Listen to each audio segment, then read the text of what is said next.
Shri Gurave Namaha. Shri Chaitanya Manobhishtam Shtapitam Yena Bhutale Swayam Rupa Karamayam Darati Swaparantikam Vandeham Shri Guru Siyata Parakamanam Shri Gurun Vaishnavam Sri Rupam Sagadatam Sahagana Raganatam Vidatam Samsadevam Sadvaitam Savadutam Parijana Sayitam Krishna Chaitanya Devam Sri Radha Krishna Padan Sahagana Lalita Shri Vishakanvitam Sja Hey Krishna Karuna Sindhu Dinu Bandhu Jikapate Kupisha Kapika Kantara Kantanamostute Narayanam Namaskritam Naram Chevanaruttamam Devam Saraswatyam Vyastam Tato Jayodire Nishta Priyashu Bhadresu Nityam Bhagavata Sevya Bhagavati Uttamashoki Bhakti Bhavati Naistaki Nigamaka Paturu Garitam Fanam Shukam Kanamita Dravi Samitam Pivata Bhagavatam Rashamadhyam Mahora Horisi Kubibi Babakaham Krishna Sadhama Pagade Dhammagana Karunashta Dishamasha Paranako Dunodiram Anarta Pushmam Shakshad Bhakti Yogam Lokashidina Chakra Satpadasamidam Nama Om Vishnu Padaya Krishna Pistaya Bhutare Srimati Bhaktivedanta Swami Tinamane Namaste Sarasati Devi Godavani Pacharine Nivashesa Sunibadi Praskita Desatarine Sri Krishna Chaitanya Prabhu Nityananda Shri Advaita Gadadhar Shri Pasari Gaur Bhakta Vindam Hare Krishna Krishna Krishna Hare Hare Hare Rama Rama Hare Hare. Welcome to Transcendental Tuesday, Rob by Bobby Brent. We titled our talk today, Namamrita Haribo, good morning, Suprabhato. We titled our talk today, Gajendra, like the innocent child. We talked yesterday and previous week about how the practice of Gajendra's previous life in the guise of Indradu Maharaj is having memorized these 28 prayers, composed, practiced them, and memorized them, embedded them within himself, stood him in good stead in his current life as Gajendra the elephant, with his leg having been latched onto by the crocodile and being pulled dangerously into the water. If a parent is scolding a child for something the child might have done wrong, for a way the child may have misbehaved, the child grinds his teeth. The child clenches his fists, squeezes his eyes. He he he squirms under the pressure of the scolding, of the criticism. He definitely does not like it. He bridles against it. But at the same time, there's another element, there's another level of consciousness where the child realizes that whatever I get, it comes only from the parent. I have nowhere else to go. No one else is going to support me. No one else is going to love me. I'm not going to have intimate, sweet learning moments with anybody else. So I have to take the good with the bad. I may not like it. There may be something in me telling me to run away and join the circus. But there's also, fortunately, another voice that says, these people love you and they want the best for you. So whether you accept it or not, or whether you're mature enough at this point to be positive about the correction that they're giving you, you have nowhere else to go. So even being scolded, even with tears coming down the eyes of the child, even feeling resentment, even bridling, even feeling it's unfair, still the child, their only resort is the parent. There's nothing more tragic in life to have the parents of a child taken away in its infancy. It's the child, the parent is the whole universe of the child. When the parents are gone at an early age, before the child is able to grow up to the point of being able to take care of itself, the whole world, the whole universe is the parents. Child can never fully recover from losing one's parents in infancy. It's a scar that will not go away. Nevertheless, when the child is being scolded by the parent, the child does not go to somewhere else. I remember one time my father slapped me, actually multiple times. I don't know. There'd be a name for that today. And I was really angry. I got my toothbrush, said I'm leaving home. I managed to stay out all day long. I don't know what I was, maybe 7 or 8 years old. I managed to stay out all day long. There was an acre or so of woods right next to our home in Pennsylvania. So I hung out in the woods. But then at night I thought, what am I going to do now? I have no place else to go. I have no money. I have no place to sleep. I'm hungry. I'm thirsty. So I very humbly went and knocked on the back door, surrendered, you might say. Now, that's for a young child who has still their innate innocence. Later on, when they get into the 13, 14, 15s, when they get to be the terrible teens, they feel themselves independent. Even if the parents speak nicely, even when the parents are not scolding, the parents are bending over backwards, trying to walk on the eggshells that the teenagers have, trying not to push the many, many buttons that the teenagers have. Still, no matter what the parents do, the kids at that age often have no respect for them. For kids that age, they don't care a fig for the parents. Their friends are everything for them. We have a lot of school tours of junior high school kids. Some of them are quite good, they're quite lively. When the leaders ask questions, when the leaders show interest, then taking their cue from the leaders, all the other kids will participate. But when the leaders are arrogant, uncommunicative, surly, then the rest of the kids are going to be the same. So some groups, they're often running right from the beginning. They're asking questions. One question leads to another and leads to another and leads to another. We can go for an hour, at the end of which there are, 6 hands in the air. And there are other groups that you just you probe and you coddle and you cajole and nothing. They're just locked down because of the leaders. It's something called peer pressure. Their friends are everything. When they're young, my Bobby says to me sometimes, we have a school tour today. They're second graders. You probably don't want to give them the tour, do you? Because they're so young. I say, on the contrary, they haven't been spoiled yet. They don't know yet what peer pressure is. I would rather have the second graders in a lot of cases than the junior high schools. Bring them on. Second graders are so fresh. Their questions are often amazing. So I love the second graders.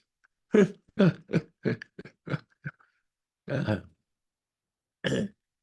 so when one gets older, often it's the case that their friends are everything. They'll take money, they'll even steal money from the parents and use that money to impress their friends. They'll do almost anything for their friends. They'll ride in their friend's car when their friend is drunk and their friend is speeding. Oftentimes, they'll be in an accident that their friend caused because of his arrogance and intoxicated state, and they'll be crippled for the rest of their lives because of the choices they made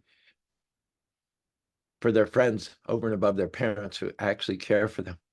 Now, on the other hand, not every teenager is rebellious. Not every teenager is condescending to their parents. There are teenagers who are innocent. And as I said, up until the teens, most every child is innocent. And when they're at that state, when in that innocent state of consciousness, of course, if the parents speak nicely, they're very pleased. If the parents scold them, they may not be pleased, but they know that they have nowhere else to go. Gajendra is like an innocent child. This is a qualification in his favor. He went astray. Gajendra, the king of elephants, sported on a heavenly planet, cavorted with his wives, courted his wives in the lotus-filled lake, cavorted in the water. He snorted some honey with his trunk, and he was quite drunk. The crocodile latched onto his leg with his jaw, and though he stamped, trampled, and stampeded, he couldn't get the croc to withdraw. In this tug of war, Gajendra realized he was losing the fight to stay upright, dragged further from the shore, nagged by the reptile, and his strength was flagging day by day. Lacking the backing of the other pachyderms, Gajendra was alone in the danger zone. His friends had flown, the water had turned to foam, and there was no one to foam. Devoid of his fabled strength, at the end of his rope's lengths, Gajendra's hopes turned to the Lord, who awards protection to his devotees. He stopped pulling on his leg, which the croc wanted to devour, and with his trunk he plucked from the muck of the lake a lotus flower and offered it, seeking the Lord's power. Krishna, you're the root of creation, the fruit of the Vedas, the absolute truth that plays on your flute, the ever-existing youth. Your lotus feet are adored by Brahma and Shiva, who will not leave you, not even for a beat. Your features are unlimited. You're the ingredient of all creatures. Whether they have hands, claws, jaws, or paws, they are all your parts and parcels. Those who are smart engage in your devotional service with all their hearts. You guard those who never depart from the hearth of your sheltering breast. Lord, I confess I've messed up, repressed my service, failed the test, but I'm thirsty for your mercy, which is greater than my mistakes. I've heard that all it takes to awaken your perfection is a single cry of helpless affection. Lord, in spite of my shame, I'm calling your name in the middle of the fight. Please reclaim me from the might of the crocodile's pipe. When I'm released from the teeth of the croc block ignorance in my life, lock me under devotional service. Lord, let my purpose rise back to the surface. I'm knocking at your door. Please keep me close from now until evermore.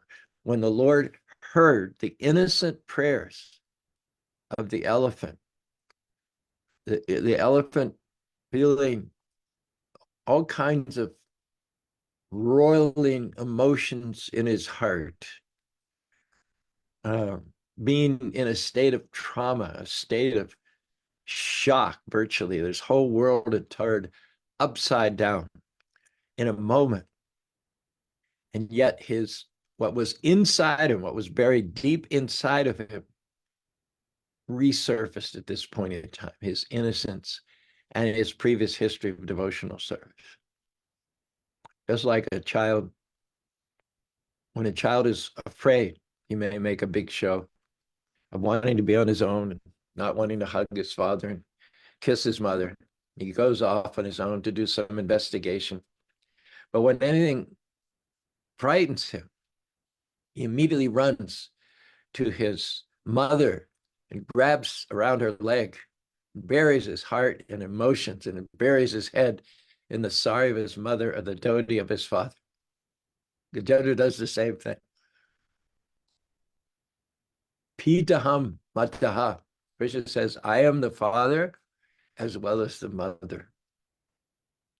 Ham bija prada pita, 14th chapter, 4th verse. I am the seed-giving father of all living beings. I am everything. Whatever attraction we have for mother, father, sister, brother, cousins, aunts, uncle, it is all there in Krishna, the root of creation, the source of everything. What Gajendra is doing is quite properly burying his complete consciousness at the lotus feet of the Lord. This is his sincerity coming to the surface. The swagger is gone. The arrogance is gone. The drunkenness is gone. The so-called self-reliance is gone. Favor of a heartfelt cry to Krishna. Prabhupada says, when we chant, Hare Krishna, Krishna Krishna, Hare Hare, Hare Rama, Rama Rama, Hare Hare.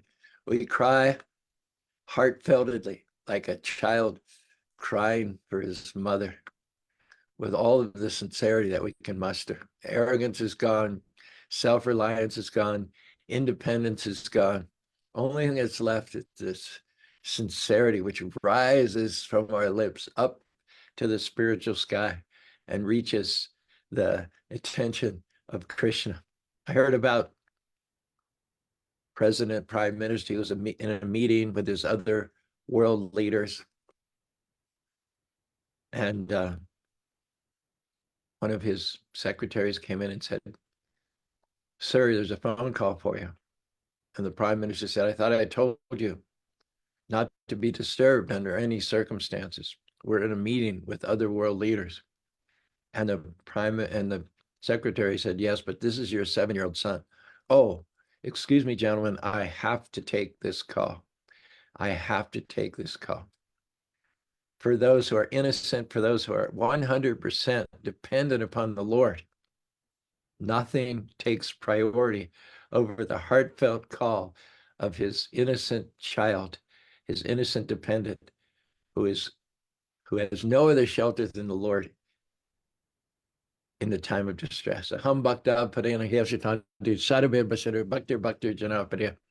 Krishna says, I am not independent. He may be in a big meeting with all the Brahmas or all the demigods or all the Shivas, but when his devotee cries out in distress, Hare Krishna, Hare Krishna, Krishna Krishna, Hare Hare, Hare Rama, Rama Rama, Hare Hare. The Lord says, excuse me, gentlemen, excuse me, Brahma, excuse me, Shiva, excuse me, Indra, excuse me, Buyer. I have to take this call. I have to attend to this business. One time, the Emperor Akbar asked one of his ministers, he was a Muslim.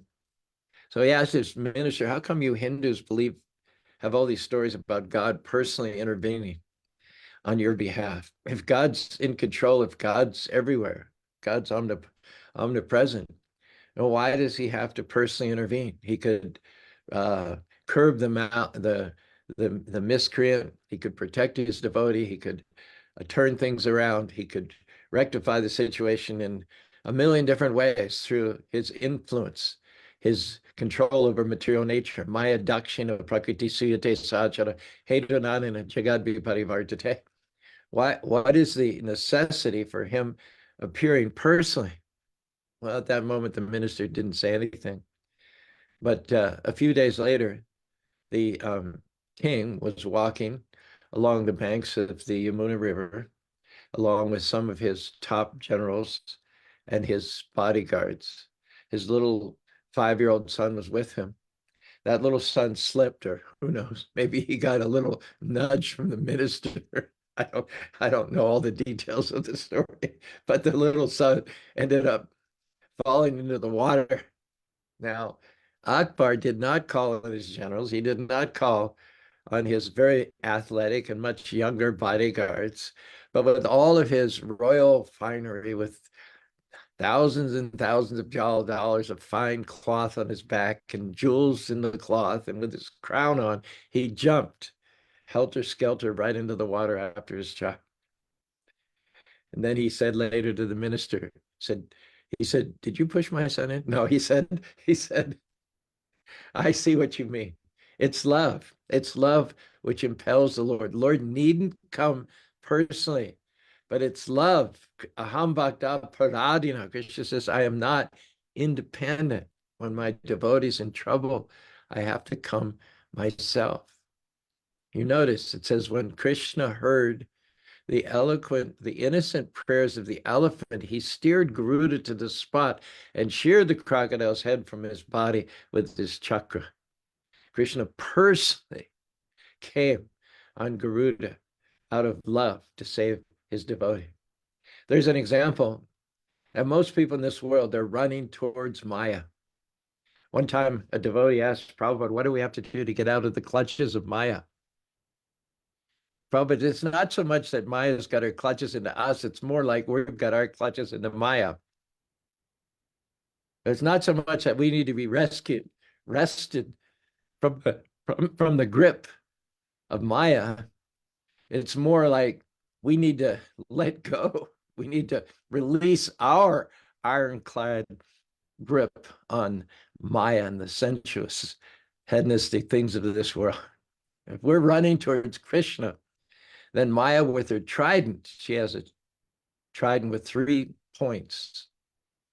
They are adhyatmic, adhibadic, adhidaivik. These are the 3 principal miseries of material nature. Adhyatmic, miseries due to the body and mind. Adhidaivik, miseries due to natural occurrences. Where is it? In Iceland or Greenland, they're having a huge volcano now, and the lava is heading towards a quite sizable city. Already houses on the outskirts have been set on fire. It's an example of miseries due to the demigods, natural occurrences, miseries due to the body and the mind. And then miseries, adibhatic, miseries from other living beings.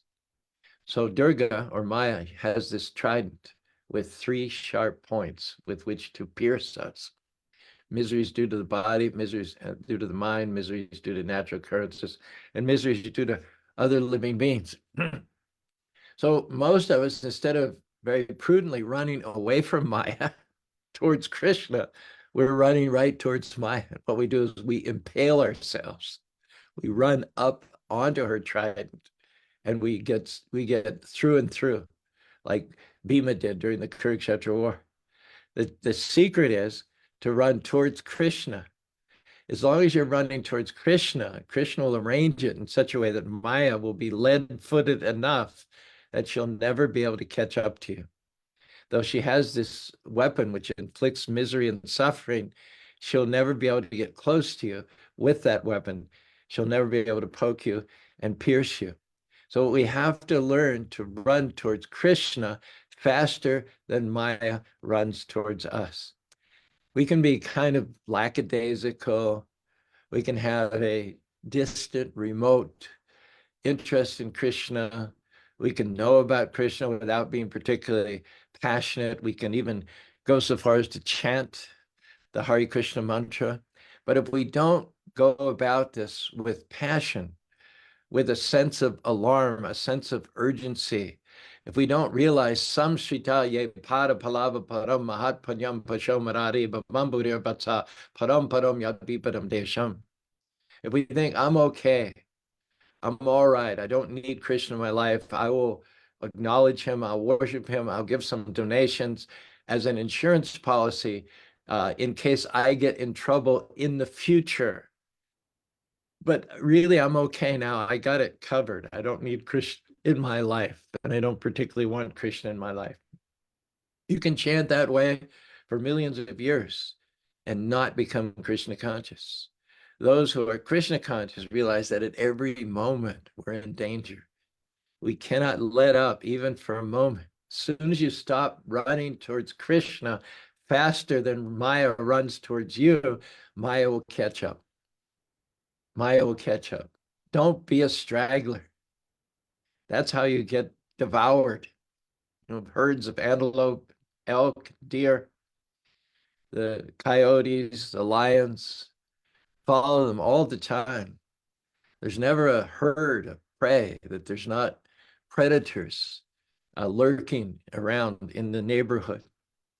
Usually, as long as you stay with the herd, none of those predators can touch you. You're immune. But once you start to rely on your own strength, or once you start to minimize the value of being in the middle of the herd, you start to straggle, you start to go here and there, you will be surely taken down by predators. One of the reasons why sheep are a favorite meal of coyotes and mountain lions is that sheep don't have the sense to stay together. Sheep are not smart enough to stay together and seek out mutual protection. That's why you need a sheepdog, or you need a sheep herder. Somebody has to think for the sheep because they cannot think for themselves. They have a tendency to be outliers. They have a tendency to spread out and go to distant, remote places. And that's just exactly what your prey wants. When you're not moving with the pack, and you're not moving at a adequate pace, then you can be picked off by the coyotes and the mountain lions. Similarly, you cannot be complacent. You cannot be lackadaisical in the practice of Krishna consciousness. There has to be an urgency. There has to be a heartfeltedness. Even when that little child is feeling resentment, the child is feeling hurt, the child is crying hot tears because he doesn't like the scolding that the parent is delivering to him, still the child is not so foolish as to think, well, I'll just go out the door and live on my own. I'll get my own apartment. I'll get a job. I'll get a car. The child knows I can't do any of that. I need the protection, the patronage the oversight of my parents. And in all of that, the child never breaks that relationship with the parent. So Krishna consciousness, sometimes Krishna may treat us very gently, and other times he may treat us roughly in his embrace. Ashli Shava, Pararam, Pinashtumam, Darshanam, Mamatum Karotu, Yatatata, Vivadatu Lato, Mat Pranatushta Evanapara. Krishna, uh, even if you uh, even if you make me brokenhearted by not being present before me, or you treat me roughly in your embrace, still you are my worshipful Lord unconditionally, no matter what. This was the unique quality of the greatest of all devotees of Krishna, the gopis, the cowherd maidens of Vrindavan. Um, everything they thought about was Krishna. They didn't leave any opening for Maya to come in and strike. Everything was Krishna. When they were eating, they were thinking of Krishna. When they were drinking, they were thinking of Krishna. They even left their husbands, they left their children in the full moon light of the Sarat season to go and hearken to the uh, notes of Krishna's flute at midnight. Ashamasho, Justam Renum Hari Pada Sevanam, Vrindavane, Kimcha Gumal Shodaji Sajyashatam Shajanam Aryapatam Hidbam Bhajanmakundam Vavradar Shruti Vimigihi. The gopis attained a status beyond the furthest imagination of the yogis, beyond the furthest expectations of the ascetics, of the philosophers, of the munis and the sages.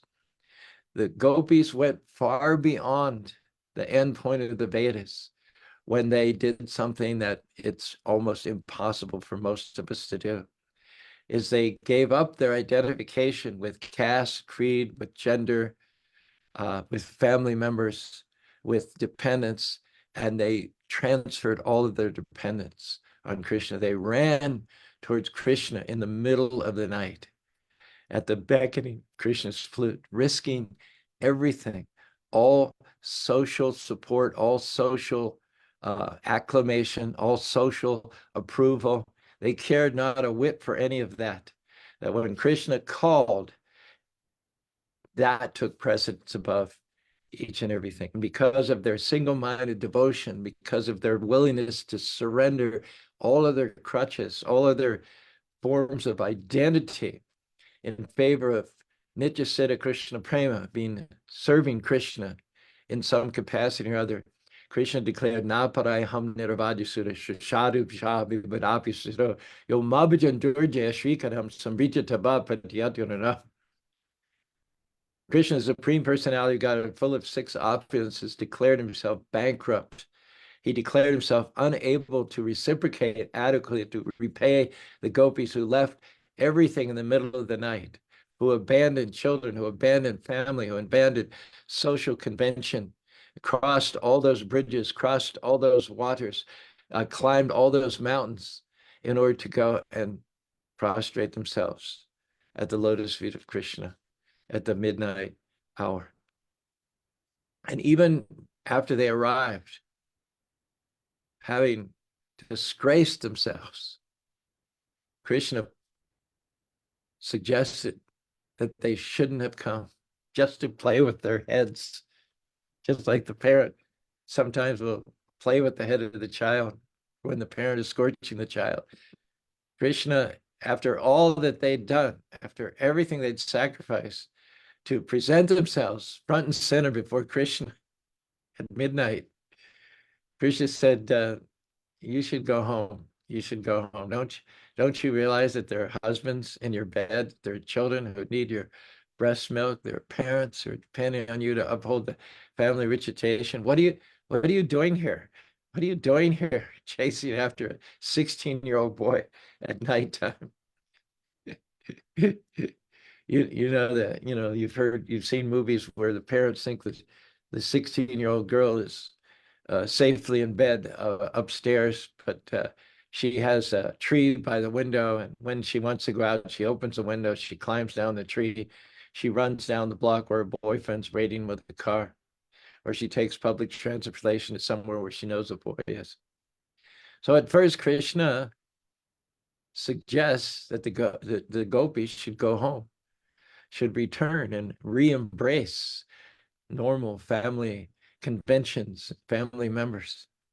And the gopis are just they're listening to this, they're listening to this pseudo rejection by the Lord, and they're seething, they're literally seething. They don't like it.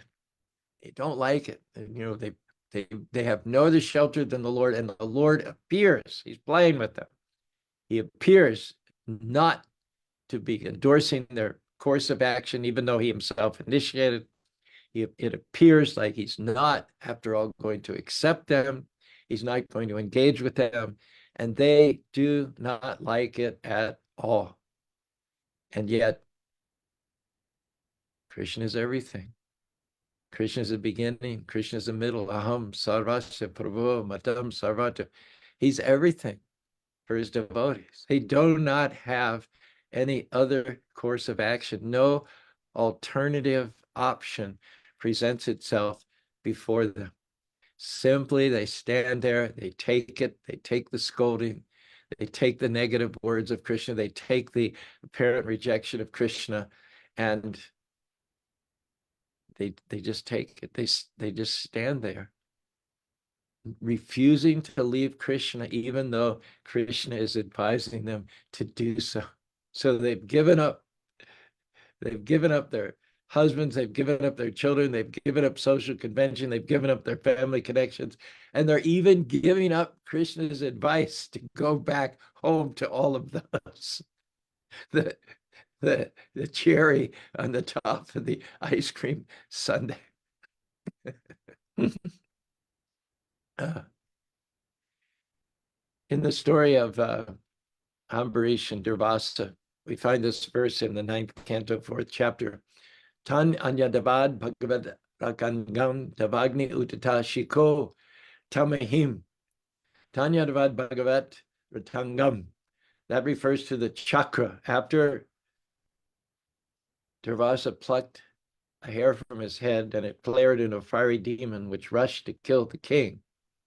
It is said at that point, Krishna intervened with his chakra and he roasted that snake, just roasted that fiery fiend, just like a snake is baked in the wake of a forest fire. But what happened was Durvasa threw a fiery demon towards Ambarish, the sinless, offenseless Ambarish, to kill Ambarish. It was an unfair situation. Ambarish he had been fasting for a year. Durvasa appeared, demanded a meal. Ambarish offered the dinner that he was about to sit down and eat after 1 year of fasting. He offered it to Durvasa. Durvasa wanted to go down to the river, wash his hands, chant a few mantras. And Durvasa was going for so long, the king did not want to go wrong by prolonging his fast, so he sipped a little water. Durvasa could view future, present, and past. He knew about the sip, and he spewed rude, unpleasant, and crude words at the king, accusing him of partaking before his guests. He plucked a hair from his head, which flared in a demon, and rushed to kill the king. At that point, Krishna intervened, and he sent his chakra. And that chakra burned the fiery creation of the sage, just like a snake is baked in the wake of a forest fire. And not only that, the sage began running for his life, being scorched by the torch of the Lord on his backside. And first he went to Lord Brahma and Shiva to see who can relieve him. They said, dude, Krishna's our master, though he appears in human society like an actor. If you offend him, you court disaster. Still being scorched by the torch of the Lord, the sage ran faster to the abode of Lord Vishnu. The Lord warned Durvasa that if you scorn my devotees, God himself cannot free you.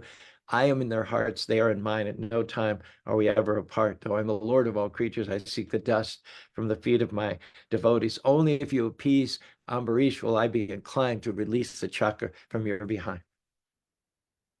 Now, what's going on here? What's the dynamic? Ambarish was approached by a fiery demon, which the sage had conjured up to kill him for no fault of his own whatsoever. He sipped a little water, which is not actually breaking a fast. Out of deference to his guest, he offered his guest his own meal, foregoing a meal after 1 year of fasting. There was no fault on the part of Ambarish. Put yourself in the shoes of Ambarish, looking at this fiery demon come to kill you. The fiery demon is from hell. He's a manifestation, he's an apparition, he's a creation from the mode of ignorance. He's a byproduct of the unreasonable, enraged, out of control anger of Durvasa Muni, who's an expansion of Shiva, the god of anger. Now, wouldn't Ambarish have had every right to consider himself unfairly treated? Wouldn't he have every right to say, Lord, what are you doing? Why me? I'm not at fault here. I did nothing wrong. And yet, Ambarish stood completely mild. He took no counteractive measures whatsoever. He immediately identified that this somehow or other, I don't understand it, but I do know one thing: Krishna is on his throne. Nothing happens without his sanction. So this is meant for some purpose ordained by the Lord. And he made no defense. He took no offense. He simply stood there with folded hands as the disc ran rapidly towards him in order to kill him. So that demon, that fiery demon, was a tantric creation of a yogi, arising from the mode of ignorance. The situation was a great, huge misunderstanding. Durvasa was out of control. He was barbaric in terms of his viciousness. And yet still, in all of that, Ambarish penetrated the immediate superficial circumstances, and he saw behind it the hand of Krishna. He stood peaceful, unperturbed, nonviolent, not lifting a finger to react. On the other hand, the non-devotee, the non-Krishna conscious person, Durvasa, even though coming towards him was the divine, effulgent Sudarshan chakra, the razor-sharp disc of the Lord, Durvasa could not see God's purpose behind it. If he wasn't already enough perturbed, he became even more upset, terrified for his own life. He went from arrogance, he went from condescension, he went from a murderous intent to running desperately, pitifully, pathetically for his own life. So Ambarish saw, even in the most negative circumstances, the hand of the Lord. And when Ambarish had the honor, in fact, the mercy to be personally pursued by the Sudarshan chakra, the personal weapon of the Lord, he couldn't see any divine reasoning, any divine plan making behind it. He lost it. He simply fell apart. But what does that teach us? It teaches us that if we want to weather the storms, if we want to be calm in the crises of life, if we want to keep a smile on our face and be good to people when people aren't being good to us, then when there's no storm, when there's no provocative circumstances, when there's no challenges, you have to practice, and you have to practice diligently and regularly and consistently, and you have to practice heartfeltly. You have to realize that we're always in trouble on some level or another. We always need to be reaching out in supplication and surrender to Krishna, because we have no other shelter. We have no other resource. Gajendra did what he was supposed to as his Indradumna in his past life. He practiced. And then when he needed it, when the storm came and it was a life or death situation, he passed the test with flying colors. He used those 28 prayers of his past life. He plucked the lotus flower, he offered the lotus flower, and he began chanting these beautiful stutis, these beautiful prayers from his last life. Shravanam, Kirtanam, Vishnu Smaranam, Padasevanam, Dashanam, Atma Vivedanam, Bandhanam. There are 9 limbs of devotional service, starting with hearing, chanting, remembering, serving the lotus feet. And one of them is bandhanam. One of them is offering prayers to the Lord, chanting the Vedic hymns like Brahma Samhita, the various astakams, the various 8 prayers to the spiritual master, the 8 prayers to the Goswamis, the 8 prayers to Damodar, the 8 prayers to Vasudeva, the 8 prayers to the holy name, prayers from the first canto of the Srimad Bhagavatam, prayers of Kunti, prayers of Bhisma, prayers of the Nagapatnis, prayers of Manigriva, and prayers of Gajendra. You practice these now when you can, when things are calm and there are no crises. You practice these over a long, long period of time. And what will happen is it'll come out during the time of crisis. It'll come out when you need it, as it did for Gajendra, as it did for Ajamil, as it did for Ambarish. It will also do the same for you in your hour of need. Hare Krishna, Krishna Krishna, Hare Hare, Hare Ram, Rama Rama, Hare Hare. Starting from those who first joined us is Rob, of course, on Zoom. And I won't forget you today, Rob. I'm sorry I neglected to touch bases with you at the end of yesterday's session. Brent joined us, Bobby joined us. Namamrita joined us. Thank you very much. Karma, Hare Krishna, Jai Radha. Natasha is back with us.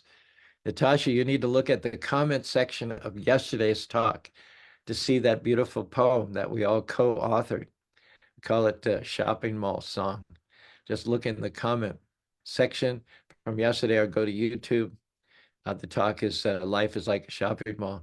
You'll recognize some of your turns of phrases there. We all co-authored that, and I'm so chuffed about that. Govinda Dave, happy Transcendental Tuesday. Chad, I think you're otherwise known as Dutch, if I'm not mistaken. Good morning. So we reached the first of our verses today, penned by Brent, who says, the child doesn't go errant because of the parent, but in junior high, the friend is the only who, when, or why. Be mild like an innocent child. Maintain truth through your youth. Surrender to a self-realized sage to remember Krishna in old age. The child, once again, the child doesn't go errant because of the parent, but in junior high, the friend is the only who, when, or why. Be mild like an innocent child. Maintain truth through your youth. Surrender to a self-realized sage to remember Krishna in old age. I'm reading these twice because Rob doesn't have Facebook, so he's only on us with us through Zoom. Very nice, right to the point. Carmen, like a child who leaves home and ends up alone, the jiva comes back to their comfortable zone. They slightly delight, unaware of their plight, but return to the might at the sight of a fright. Once again, like a child who leaves home and ends up alone, the jiva comes back to their comfortable zone. They slightly delight, unaware of their plight, but return to the might at the sight of a fright. Here's another one by Brent. Practice in the calm so you can perform in the storm. Very short and to the point. Priya Krishna joining us from New York for the second day in a row. Thank you very much for weighing in. Thank you for saying great class. That pumps us up. We all need to show appreciation, encouragement to the others. Carmen, another poet here. You've heard of vignettes, so a small poem is, we'll call it a poet. Or wait a minute, no, this is just a comment. I hope you all have a blessed week. I'll be out of town tomorrow and partly next week, and we'll be in a different time zone. Look forward to joining you afterwards. We will miss you indeed next week, and you'll miss your turns of phrases, which are certainly very, very beautiful as they come into the ear holes. I don't think I missed anybody. Brent, Priya Krishna, Natasha, Dutch, Anjali here. Hare Krishna. Thanks for dropping in from Phoenix. And Govinda Dave. Namamrita. Rob, I'm sorry to omitted you yesterday, but I will not make the same mistake today. Please. Hare Krishna Prabhuji. Hari Hari Bo. Wonderful class today. Unfortunately, I was only able to get a couple of things, but I'll share them with you. Like a mother with her infant, Krishna is never distant. Krishna is never what? Distant. Oh, distant. Okay, yeah. And make yourself Krishna's dependent, and you will be resplendent. Good. Nice, nice. Are you driving now? Are you on the road? Yes, Prabhuji. Okay. Well, thanks for those two. It's amazing that you even got two if you're listening to all this while you're driving. And thanks to all of you for joining us on Transcendental Tuesday. This has been the second of 3 Zoom Bhagavatam classes this week. The third and final one will take place tomorrow. I look forward to rejoining you at that time. In the meantime, Hare Krishna, Hare Krishna, Krishna Krishna, Hare Hare, Hare Rama, Rama Rama, Hare Hare, with feeling.